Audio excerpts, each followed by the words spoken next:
नमस्कार, मैं पंकज प्रसून।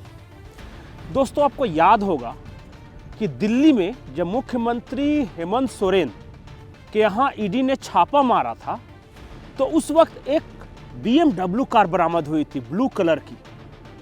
उस BMW कार के बारे में बहुत दिलचस्प खुलासे हुए हैं। बताया ये जा रहा है कि उस BMW कार का रजिस्ट्रेशन जो हुआ था वो मनेसर में किसी एड्रेस के नाम पे हुआ था और मनेसर में जिस एड्रेस से इस BMW कार का रजिस्ट्रेशन हुआ था वो एड्रेस राज्यसभा सांसद धीरज साहू का है।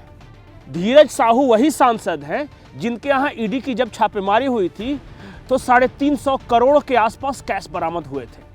क्या धीरज साहू ने हेमंत सोरेन के लिए BMW कार खरीदा, उसका रजिस्ट्रेशन करवाया? कारण क्या है? इस सवाल का जवाब ढूंढना ही होगा। कुछ और बड़े खुलासे हैं हेमंत सोरेन को लेकर। ईडी ने हेमंत सोरेन को रिमांड लेने के लिए जो भी डॉक्यूमेंट्स या प्रूफ कोर्ट में सबमिट किए हैं उसमें कई चौंकाने वाली जानकारियां हैं। उसमें कुछ व्हाट्सएप चैट है, कुछ जमीनों के कागजात हैं ओरिजिनल जिसका स्नैपशॉट लेकर मोबाइल से भेजा गया है। वो सारी कहानी क्या है? क्या हेमंत सोरेन को आदिवासी होने की वजह से फंसाया गया या सचमुच हेमंत सोरेन ने कोई घोटाला किया है, कुछ गड़बड़ियां की है, इस वजह से आज वो ईडी की हिरासत में है? डॉक्यूमेंट्स क्या कहते हैं, फैक्ट्स क्या कहता है, ये सारी जानकारी हम आपको देंगे। लेकिन उससे पहले आप हमारे चैनल को सब्सक्राइब कर लें, इस वीडियो को लाइक कर लें।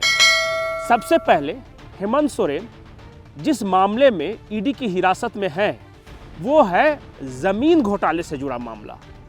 आरोप ये है, ईडी का आरोप है कि हेमंत सोरेन ने 8.5 एकड़ के आसपास जमीन अपने नाम लिखाई है।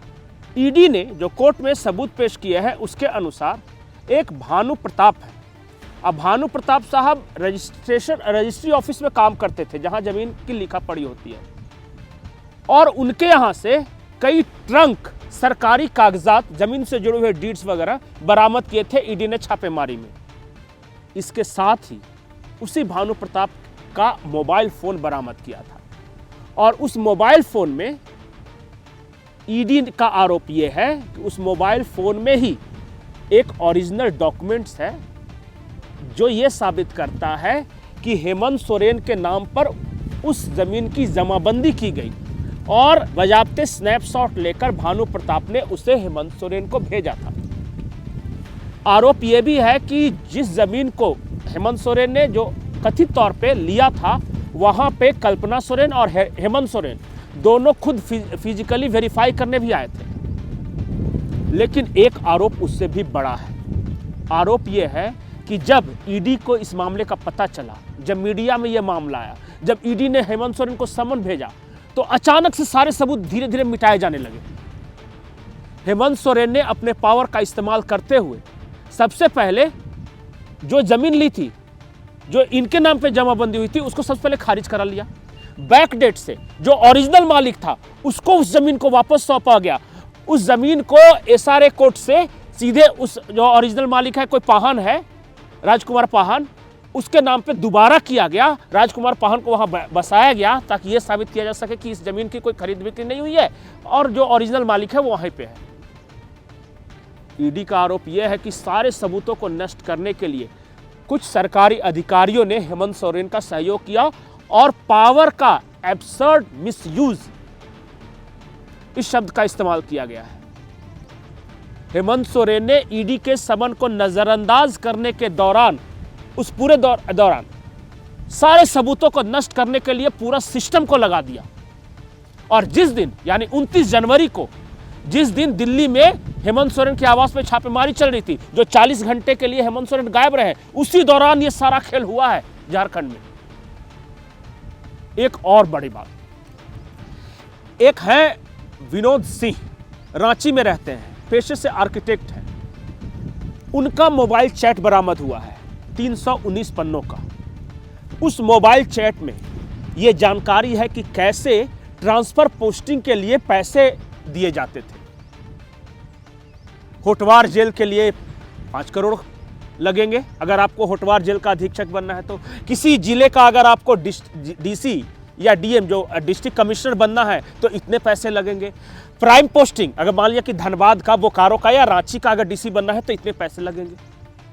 वो अफसरों और विनोद सिंह के बीच बातचीत है और विनोद सिंह और सीएमओ के एक आदमी के बीच बातचीत है और वो पूरा चैट ईडी ने रिकवर कर लिया है, वो भी सबूत के तौर पर पेश किया गया। कल तक जो देश भर में ये चिल्लाते थे कि हेमंत सोरेन बेचारा आदिवासी है इसलिए फंसा दिया गया, अब विनोद सिंह का जो व्हाट्सएप चैट आया है हेमंत सोरेन के साथ, सीएमओ के लोगों के साथ और अधिकारियों के साथ, उसे कोई डिनाई नहीं कर पा रहा।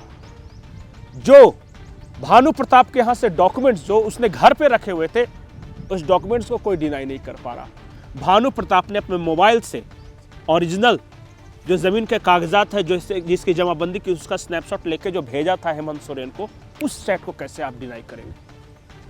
बहुत सारे पुख्ता सबूत ईडी ने कोर्ट में सबमिट किए हैं। अभी ईडी की रिमांड पर है हेमंत सोरेन, लेकिन जो प्राथमिक तौर पर नजर आता है, ईडी का जो आरोप है उसके अनुसार झारखंड में पावर का क्रॉस मिसयूज करके पूरे सिस्टम को इधर उधर किया गया अवैध कमाई के लिए। मनी लॉन्ड्रिंग के कई सबूत दिए हैं, इन्फोर्समेंट डायरेक्टरेट ने कोर्ट में सबमिट किया है। क्या अब भी लोग यही कहेंगे कि ये आदिवासी थे इसलिए फंसाया गया? झारखंड का हर आदिवासी 1000 करोड़ का मालिक क्यों नहीं हो जाता? झारखंड के हर आदिवासी को ये धीरज साहू जैसे लोग BMW कार क्यों नहीं गिफ्ट करते? अपने एड्रेस पर रजिस्ट्रेशन क्यों नहीं करवाते उन गाड़ियों का? बहुत कहानी है जो धीरे धीरे सामने आएगी। झारखंड के बाहर के लोगों को पता नहीं कि झारखंड में क्या चल रहा था, झारखंड में कैसे पत्थरों को खोद खोद कर बांग्लादेश पहुंचाया जा रहा था। कोयला, बालू, पत्थर, लौह अयस्क, जिसको जहां मिला उसने लूटा, और जब फिर भी पैसे पूरे नहीं पड़े तो अधिकारियों की ट्रांसफर पोस्टिंग के नाम पर एक एक अधिकारी से, छोटा अधिकारी तो 5 लाख दो, 10 लाख दो, बड़ा अधिकारी है तो 5 करोड़ दो, 10 करोड़ दो। ये चल रहा था धंधा झारखंड में। झारखंड में माफिया राज चल रहा था, सरकार नहीं चल रही थी। ये आरोप ईडी का है जो कोर्ट में उसने बताया है। आप क्या सोचते हैं? हेमंत सोरेन सचमुच ईमानदार है, उन्हें फंसाया गया, या हेमंत सोरेन की सरकार के दौरान घपले घोटाले भ्रष्टाचार हुए हैं? आप अपनी राय कमेंट सेक्शन में जरूर बताएं। नमस्कार।